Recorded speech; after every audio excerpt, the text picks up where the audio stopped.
My name is Greg Smith. I moved to San Jose from the Midwest about 3 years ago.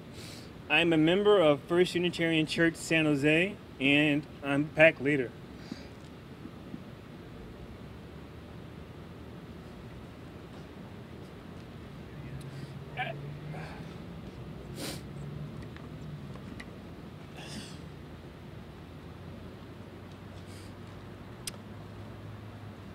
As a person of color, an African American,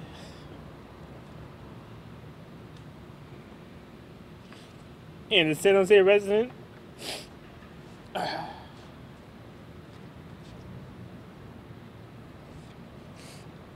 worry that changing our current policy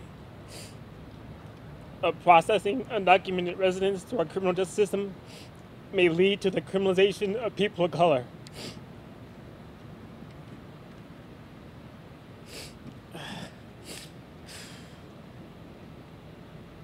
To add a little of my perspective, one Sunday, about 23 years ago, a really close friend of mine and I decided to go to the mall after church. While in the mall, we walked into a music store to look at music and talk about music. As we were leaving the music store, my friend, who was white, told me that the person behind the counter was watching every little thing I did as I walked through the store. This left me with an eerie feeling. Up until that point in my life, I had not really considered that the color of my skin might actually have an effect on how I was treated as I shopped in stores. I had not really considered that others might feel either intimidated or compelled to act overly cautious by my mere presence and the color of my skin.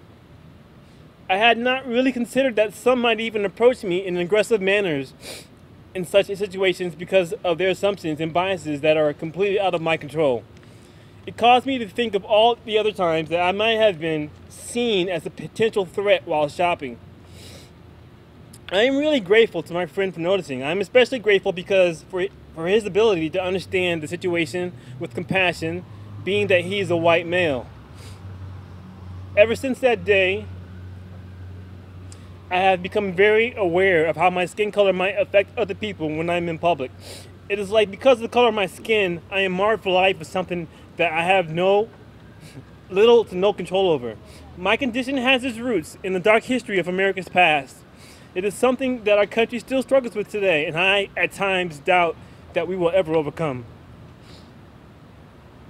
Right now, all around the country, people of color are experiencing a heightened racism.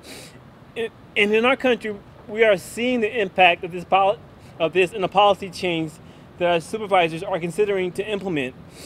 A federal policy called PACT, the Priority Enforcement Program for Deportation.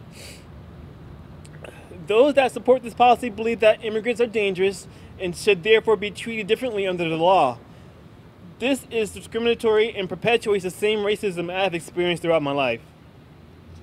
It pains me to think that there are some in our government, communities, and churches that would even consider adopting archaic policies that are aligned with PACT. Policies where local law enforcement colludes with our Immigration and Customs Enforcement Agency in enforcing a civil law that does much to destroy otherwise normal families would definitely instill a fear and distrust among many classes of people. As a community, as a country, what do we want our legacy to be? Today, I am strongly urging our county board of supervisors to consider the safety of our communities to be a priority by voting against any entanglement with ICE that would facilitate elements of PACT.